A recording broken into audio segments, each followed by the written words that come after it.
yourselves. Top of the morning to you. This is your commissioner, young Nick Dukes, $5 footlong, coming at you live. Week 8 recap. Sorry it's taken me a minute to get this out to you. I know how much of you wait on pins and needles, eating your bangers and mash, waiting for the video. But I'm a little busy at the moment, okay? I'm getting busy, if you know what I mean. So let's jump in, huh? Your week 1 matchup over here was yours truly, $5 footlong, playing RIP Odell. Odell Beckham Jr. is the worst, right? So me against Ashton this week, and I got the win, naturally. 139 to 120, I take the dub. Ashton, unfortunately, takes another loss this week, not without the effort of Brock Purdy, who gets 25 points on 365 yards passing, a touchdown, and 2 interceptions. However, Jalen Hurts, 319 yards and 4 touchdowns, a little bit better. It would appear that both of our running back games are absolutely horrendous. I mean, bloody hell, we had about 30 combined points between 4 players. It's not going to get the job done, mate. However, the shit stain on my lineup, Devontae Adams, huh? How terrible the goddamn Las Vegas Raiders are. Jesus Christ, stick a fork in them. They lose their head coach. They lose their general manager. 22 points from Tyler Lockett and 14 points from Jake Ferguson in the tight end position. Speaking of tight ends, George Kittle's on Ashton's bench, goes off. But unfortunately, how do you sit Sam Laporta? You don't. 139 to 120 is the matchup. Well, thanks for sticking there with me through that intro. Thanks for so much. I can only keep up the accent for so long. I'm actually auditioning for this miserable lesbian play. Really excited about it, actually. I think I'm going to get the lead role as Jean-Claude Van Damme. Matchup number 2. It's Orange Crush versus Choco Dave, and Tyler gets the win 141 to 131. Taking a dub behind Joe Burrow with 283 yards and 3 touchdowns, gets 36 fantasy points.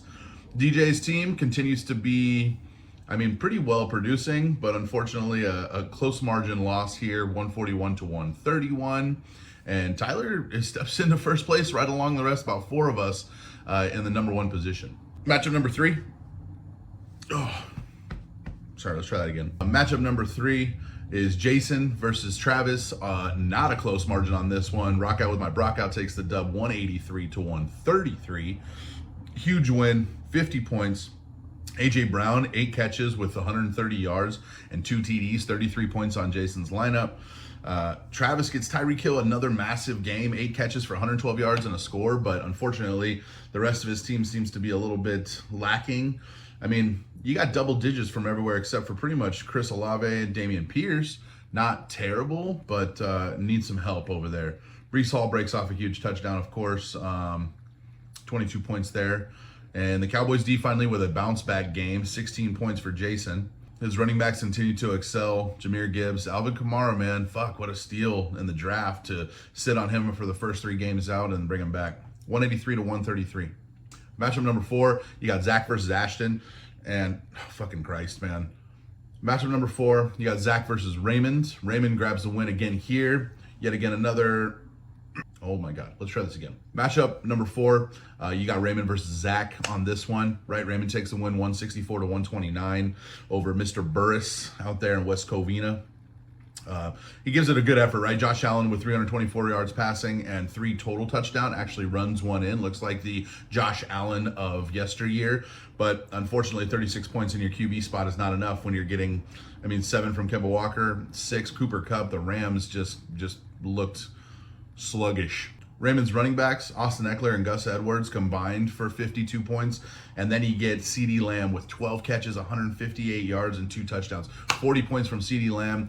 That is probably the highest scorer this week. A 48-year-old Adam Thielen continues to produce with 8 catches and 72 yards for 15 fantasy points, but it's not enough. Zach takes the loss, 129 to 164. All right, last matchup, number 5 here. You got Luke versus Jolo. Luke finally gets his 2nd win of the season, and he's at 2-7, 142 to 101 with the win here.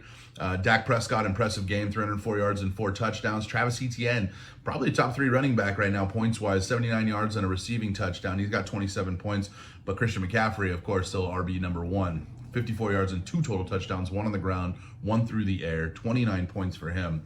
Jolo gets good outing from Justin Herbert, of course, 298 yards and 3 touchdowns for 32 points, but the rest of his team combines for about 50 total. He gets 0 from Miles Sanders in his flex. Not an ideal outing for Jolo as he leaves DeAndre Hopkins on the bench. 4 catches, 128 yards, and 3 touchdowns. 36 fantasy points on his bench. Unreal. Will Levis, never heard of him. Turns out I found out the guy likes to put mayonnaise in his coffee and eats bananas whole, peel and all. I don't know, that's some white people shit, bro. I'm not here for it. But does have a stellar game and ends up getting the win for Tennessee this week. Lucas's second win on the season, and hopefully this is a sign of things to come. He is one of the highest scoring teams in the league, just is having a rough schedule. 142 to 101 the final. Your week 8 highest scoring team is Rock Out with my Brockout at 183 points. Once again, massive performances from AJ Brown and Jahmyr Gibbs. And your week 8 lowest scoring team, Tenderfoot Jolo. Sorry, Uncle Joe. I know it's been a little bit of a rough season, under 500, but 101 for you this week. Halfway through the season. I know we talked about it in last week's recap, that there's some people still owing dues, so please get that into me as soon as possible. We have playoffs coming up in just a few weeks. We have Thanksgiving coming up in just a couple weeks here. We have the holidays right around the corner. I know it's going to be a busy time, a tough time. Thanks for sticking with me through the season. I'm trying to get these videos out to you as quickly as I can in a timely manner. A busy time at work, busy time at home. I know, no excuses. Play like a champion. Rule number fucking whatever. But thanks for sticking along for the ride, guys. Looking forward to next week. I'll be back to you soon. Commish out.